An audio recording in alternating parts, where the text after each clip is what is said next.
Hey there, and welcome to DIY Projects with Pete. In today's episode, we're going to refinish an old piece of outdoor furniture and make it look like new again.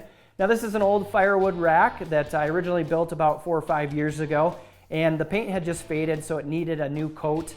And so I wanted to show you some of the spraying process. If you have sprayed outdoor furniture, you'll know that it's very efficient, it's fast, it gives a nice finish, and it's easy to get in all the nooks and crannies. Yeah, it does take a little bit extra time to set it up and to clean things, but I feel like it's worth it to spray. And so maybe if you haven't sprayed, hopefully this gives you some inspiration to get out there and give it a try. Now, I picked this sprayer up about 7 months ago or so, and it's powered with a DeWalt battery, which is kind of cool, and it's called an airless sprayer. Now, there's a lot of different brands out there, and so I'd invite you to do your research to find out the best brand that fits your needs, and then to go out and give it a shot. So we're going to walk through the process. I hope you enjoy it. If you do find it helpful, please give the video a thumbs up and subscribe to the channel, and let's go ahead and get started. Here's a look at the small firewood rack that needs a fresh coat of finish. As you can see, the paint has just faded and needs a little attention. I started by giving it a quick sanding using 120 and then some 220 grit sandpaper. I wanted to remove some rough areas and then just to smooth out the overall surfaces. Then I removed the hardware so I wouldn't need to mask anything. A few weeks ago, I was browsing Amazon for paint spray booth options and came across this paint tent that I could use out in the garage during the colder months or outside when it's warmer to help with light wind and bugs. I figured I'd try it out, so here's me setting it up out in the 2-stall garage. It's like setting up a camping tent, and it took about 10 minutes to set it up for the first time and to get that piece of plastic cut and laid down to protect the floor since the tent doesn't have a bottom floor. It was a simple solution for me to be able to spray in the garage and to protect things from overspray, and I do like that you can pack it up and put it away when done, but a temporary booth you make could be done easily as well. Now, I always use a strainer to make sure the paint or stain is free of debris so the sprayer doesn't clog. I'm using a solid color stain in a charcoal color that I had used on the treated 6x6 deck posts for my deck build, which is linked in the description in case you want to check it out. And the stain cleans up with water, and it sprays well with my airless sprayer without needing to dilute it, but you may need to dilute it depending on the sprayer type and the tip used. I then attached the paint container to the sprayer and gave it a quick test run on a scrap piece of plywood before I sprayed the outdoor furniture. And once I'd adjusted the settings, I started spraying the firewood rack with my Graco TC Pro sprayer. As you can see, I'm using a movement from one side to the other to apply the stain. I actually started out with a green 310 tip that I'd used to spray polyurethane on some trim boards a while back, but it was too fine for this paint, so I ended up switching to a gray-colored 514 tip that came with the sprayer after a while. Now, it works better for thicker materials, and it provided more coverage and a more even coat. It does take some experimenting to learn your sprayer and how different types of finishes should be applied, but there's a chart that came with my sprayer to help out, and you'll figure things out as you experiment with each setting, with the tip size, and with the viscosity of the fluid being sprayed, since you'll sometimes need to dilute the material being sprayed. The plastic on the ground and the tent did a great job keeping the paint in the area, and the spraying process goes by quickly, especially when you're doing bigger projects, multiple pieces of furniture, and you have a lot of hard-to-reach spots that a sprayer can cover in just a few seconds. A couple nice things about using a water-based stain or a latex-based stain, like I am, are that they clean easily with water and are typically very low in VOCs. I did 2 coats of stain to get the coverage I was looking for, which took about 40 ounces of paint, and my container holds 32 ounces at a time, so I refilled it a bit after I ran through that first container.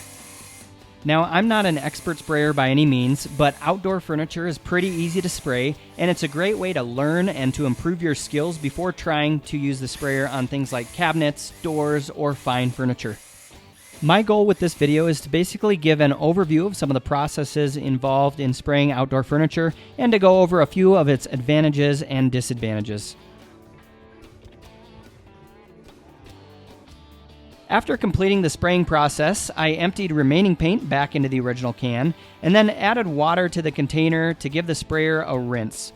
If I was using a non-flammable oil-based stain or polyurethane, I'd have used mineral spirits to clean the sprayer instead of water. With any material used in this type of sprayer, you have to squeeze the container to get all of the air out before spraying. You squeeze until there is paint or a cleaning agent coming into the top reservoir, and then you cap it. Here, I'm just spraying water through the nozzle to quick clean it. Next, I'll give the tip, filter, and overall sprayer a cleaning using an old toothbrush and a rag, and I'll soak the tip a while to help it clean up easier. Again, you'd use mineral spirits for this part of the project if it was an oil-based product that was sprayed. I generally prefer to do all this outside with a garden hose, but it's a bit chilly out there, so I just use the sink. And after cleaning, I'll reassemble it and do one last quick spray with water to make sure it's all cleaned out. Having to clean the sprayer is one of the biggest downsides of spraying, in my opinion, when comparing to cleanup after using a brush, but I can generally have the sprayer cleaned up and put away in about 15 minutes. And when I'm spraying outside on a warm, calm summer day, that's basically all the cleanup involved. But today, since it's cold outside and I used a tent, I'll have to still take that down. The tent basically gives you the ability to spray indoors since it protects your tools and cabinets from the overspray. And someday when I do build a shop, I plan to have a more permanent spray area, but for now this works just fine. Once I was finished and the paint had dried, I put the tent back in its bag and folded up the plastic used to protect the floor. Once the stain had dried, I reinstalled the hardware, and I was real happy with the results using the sprayer. The stain went unevenly, it dried quickly, and it got in all the hard-to-reach spots. And even for a smaller project, I'm still glad that I used the sprayer instead of brushing.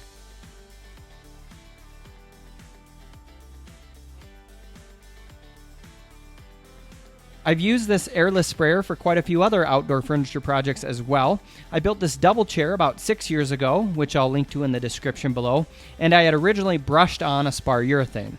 Well, over time it wore through and the wood turned gray, so Britt and I sanded it down and then sprayed a new coat of polyurethane on it, and we did that on one of the benches as well. We used a barn red deck stain to give the DIY patio chair and second bench a fresh look using the sprayer, and it just made the process go so quick and easy.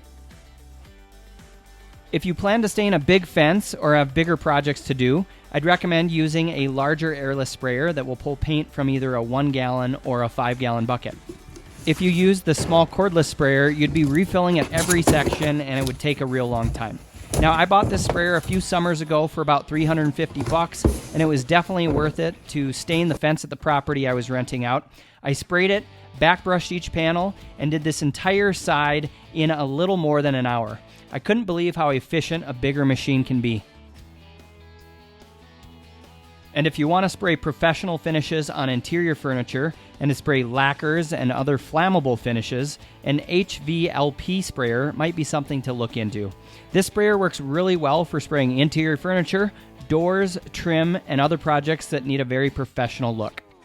I took the rack out on the deck where it will be used and put it in place, and since we burn a lot of firewood in the stove and at the outdoor fireplace, which I have a link to the build video for that project in the description, but Britt and I head out to the forest quite a bit to cut firewood, and we built a big firewood rack on pallets that holds 1 quart of firewood, which is 8 feet wide by 4 feet deep by 4 feet tall, and we'll use this wood along with some other pallets of wood by the shed to fill up this smaller rack by the house from time to time.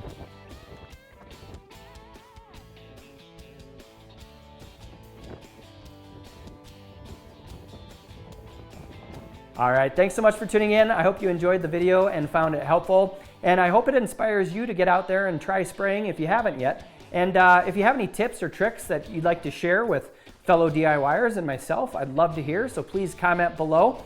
And thanks so much for watching. Cheers from Montana.